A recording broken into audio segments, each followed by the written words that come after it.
what's really important about, I think about some of the outputs of the model, it will allow policy people at least to think about and see and visualize the trade-offs that one can make in ecosystem services because they'll all be there together as a bundle.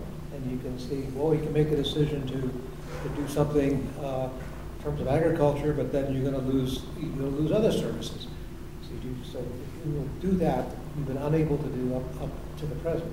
So I think it's a very powerful effort, but I don't want to downplay the enormous challenges to making it all work. And I think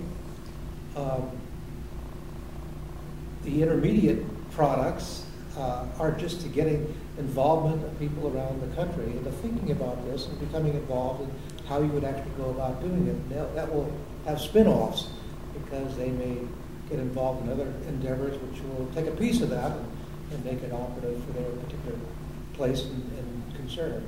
So I see it short-term getting people excited, and long-term maybe really providing some new exciting tools for all of us, and important tools. Right. I know it's important, but how critical do you think the quantitative aspects are of that versus the sort of bigger picture? Well, the problem right now is that our society is built sectorally, and our governments are run sectorally, really. That we have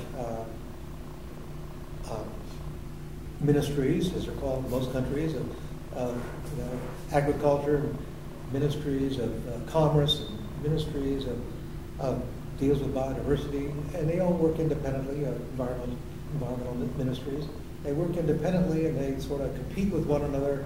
But there's no way of sort of looking at what they're concerned about and how that affects other things. And so I think higher level decision makers are always trying to serve the competing needs of those agencies without looking at the potential trade-offs and things that they could do to govern better.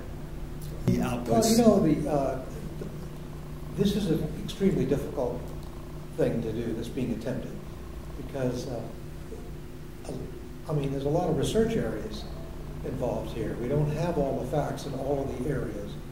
And I think, there's not total agreement about, economic valuation. And economic valuation is crucial to this whole endeavor. And certain areas, there's a long history of valuation with provisioning services. That's no problem.